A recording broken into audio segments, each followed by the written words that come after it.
الحمد لله كفى وسلام على عباده الذين اصطفى أما بعد.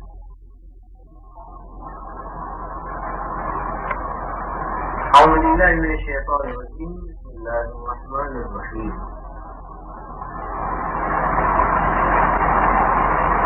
فاعلم أنه لا إله إلا الله. وقال تعالى محمد رسول الله صدق الله العظيم.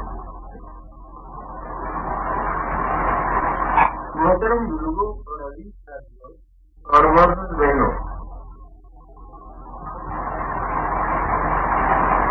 تین اہم عنوانات ہوتے ہیں جن کے تحت بات عرض کی جاتی ہے ان مجالس. خصوصیت کے سے ایک کا تعلق صحت فکری سے ہوتا ہے، جس میں عقیدے کی اصلاح اور اس کی فکر صحیح پر زور دیا جاتا ہے. دوسری بات فقہ ظاہر کے اعتبار سے بات چیزیں سمجھائی جاتی ہیں، اور پھر اس سے بھی زیادہ کیونکہ ایک سلسلے سے متعلق مجبور ہو گئے، اس لیے خاص طور پر روحانی اعتبارات، روحانی مراتب و درجات اور اخلاق اور انسان کی تعلیم کا کچھ خصوصی عنوان پیش کیا جاتا ہے. اس وقت ہم دو خاص باتیں رکھیں گے. ایک حصہ صحت فکری تصحیح فکر پر مشتمل ہوگا، یعنی ایک فکر کو کیسے صحیح بنائیں. دوسری بات یہ ہوگی جو دوسرے سبق کی صورت میں آئے گی کہ ہم مثال کے طور پر سالکین میں ہمارا داخلہ ہے، سلسلے سے ہمارا تعلق ہے، روحانیت سے ہم متعلق ہیں، اور کوشش کرتے ہیں کہ نفس کا تزکیہ ہو، روح کا دل کا تزکیہ ہو، روح کا تجزیہ ہو، سر کا تخلیہ ہو. ہم تو یہ چاہتے ہیں. تو مراتب ارواح کی تکمیل ہم چاہتے ہیں. تو اس کے لیے ہمیں عام معمولات کے طور پر صبح و شام کے 24 گھنٹوں میں کس طرح کی ہم کام کرنا چاہیے، آج یہ دو پہلو پیش کیے جائیں گے کہ ہم کو کیا کرنا چاہیے. تو پہلا حصہ جو تصحیح فکر پر مشتمل ہے، غور سے سنیں گے تو تھوڑا سا فائدہ ہو جائے گا، اور اگر توجہ نہ ہوگی تو ہو سکتا ہے کہ بعض لفظ کچھ مشکل محسوس ہو. افکار و خیالات کی سے مقاصد و غایات کا تعین ہوتا ہے.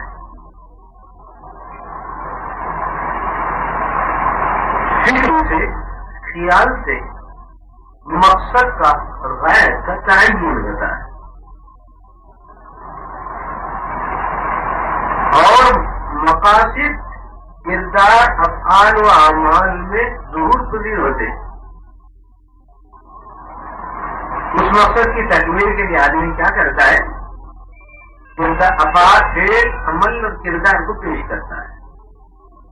فعل افعال کا اور اعمال کا اور کردار کا ظہور ہوتا ہے اس کی مقصد کی تکمیل کے لیے. افعال کی تکرار سے عادت قائم ہوتی ہے. مسلمان کسی کام کو کرتا رہتا ہے تو عادت بننا شروع ہوتی ہے. اپنے بزرگوں نے فرمایا کہ اپنی جو عادتیں ہیں اس کو عبادت بنانا چاہیے، اور جو عبادتیں ہیں اس کو عادت بنانا چاہیے. یعنی یہ ہے کہ ہم عبادت بجا لائے تو تکلیف نہ ہو، تکلیف نہ ہو، اور ہم بھی یہ سمجھے، دنیا بھی یہ سمجھے کہ بھائی یہ ایسے روز کے کام ہے جس کو عمل سمجھ کر، فکر سمجھ کر اور یہ زندگی کا حصہ سمجھ کر کرتا رہتا ہے. اور اپنی جو عادتیں ہیں لوگ یہ سمجھنے کے ساتھ یہ عادت تو ہے تھی، لیکن عبادت کے دائرے سے خارج نہیں ہے. مقصد کو متعین کر کے کرتا ہے، اور ان مقاصد حسنہ کو سامنے رکھ کر کرتا ہے، ایک سوئی خاطر کے لیے کرتا ہے. اور یہ صرف اس کی عادت ہی نہیں بلکہ اس عادت میں ایسے پہلو موجود ہیں جو عبادت بن کر اس کے لیے باعث خیر و ثواب بن جاتے ہیں. تو افعال کی تکرار سے عادت قائم ہوتی ہے، اور عادت کی تنظیم سے، ترتیب سے سیرت تشکیل پاتی ہے. سیرت بننا اندر بننا جو بولتے ہیں وہ پیدا بنتی ہے. سیرت کی تشکیل کیسا ہوتی ہے, سیرت بنتی کیسا ہے؟ آزاد کی تنظیم ترتیب, نظم و ضبط, انضباط, ارتباط, احتیاط. اچھا, سیرت کی قسمت کا تعین کرتی ہے, جیسی سیرت ویسی قسمت. لہذا جیسے خیالات ویسے کائنات. کیوں؟ عند بن عبدی بھی, میں اپنے بندے کے گمان کے ساتھ رہتا ہوں. ایسا ہونا چاہیے, گمان اچھا ہونا چاہیے, برا ہونا چاہیے, اچھا ہونا چاہیے. جب گمان اچھا تو اللہ تعالیٰ ہمارے سے اچھے, ہمارے فلم اچھے, ہمارے عمل اچھے, ہمارے کردار اچھے, ہماری سیرت اچھی تو خدمت اچھی.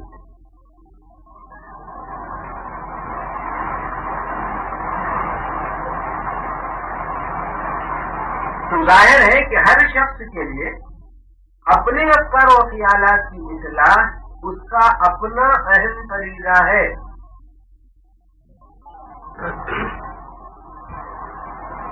ہر شخص کے لیے اپنے افکار و خیالات کی اصلاح اس کا اپنا نہایت اہم فریضہ ہے. قوم سازی فرد کی روح کی تکمیل اصلاح خیال پر منحصر ہے. تو کسی شخص کی روحانیت کو ہم کب طاقتور بنا سکتے ہیں, یا اپنی روح کو ہم کب طاقتور بنا سکتے ہیں, کب جلا بخشی ہو سکتی ہے, اپنے باطن میں صفائی کب آ سکتی ہے, تو فکر اور خیال کی تشکیل ہوتی ہے. یہ تو طہارت ظاہری ہے, آدمی طہارت لیتا ہے, لیکن ایک طہارت باطنی ہے جس کو فکری طہارت ہے, طہارت فکر کہتے ہیں ہمارے پاس, اور طہارت قلب کہتے ہیں, طہارت نفس کہتے ہیں, طہارت روح کہتے ہیں. باقی تمام چیزوں کی طہارت ہے, باقی اس کے اندر پیدا ہوتی ہے. تو تصحیح ہے خیال, تصحیح ہے فکر, ہاں تو پھر مقاصد اور غایات کا تعین ہوتا ہے. تو مقاصد و غایات کا دائرہ ذہنی انسان کا کوئی فعل مصلحت اور غایت سے خالی نہیں. کوئی چیز بھی بے مقصد نہیں تو ہم اس کی فکر اور اس کا خیال کیوں ضائع ہوگا. مقاصد کا تعین غور, فکر, سوچ وچار پر منحصر. مقصد کا جو تعین ہوگا وہ اپنے فکر پر اور سوچ وچار پر ہے. فکر ہی دنیا کی ایک عظیم شان قوت ہے, اور یہی ان دنوں انسان میں سب سے زیادہ غیر تربیت یافتہ ہے.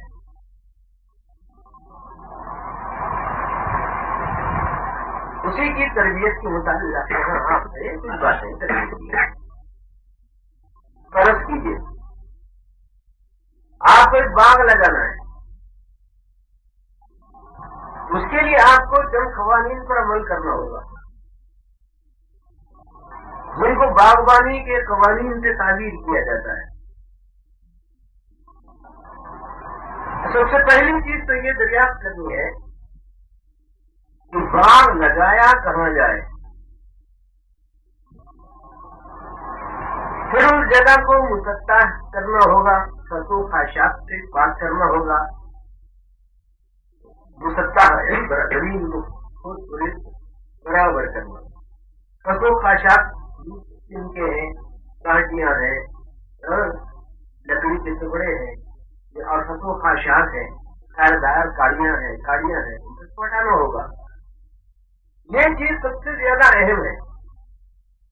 پھر ہمیں پھولوں یا ترکاریوں کے بیج کا انتخاب کرنا چاہیے, اور اس عمدگی سے تیار کی ہوئی زمین میں انہیں بونا چاہیے. ہمیں اس عمر کا بھی خیال رہے کہ یہ بیج عمدہ ہے, ناقص نہیں. دوری سالانہ بول ہوگی تو اس میں فائدہ ہوگا. جیسا بیج ویسا درخت. بیج اچھا درخت اچھا, بیج خراب تو درخت خراب. بلکہ یہ ہو سکتا ہے کہ درخت ہی وجود میں نہ آئے. بیج ناقص تو درخت ناقص. پھر موسم گرما میں ان بیجوں کو پانی دینا پڑتا ہے تاکہ دھوپ کی شدت انہیں جلا نہ ڈالے.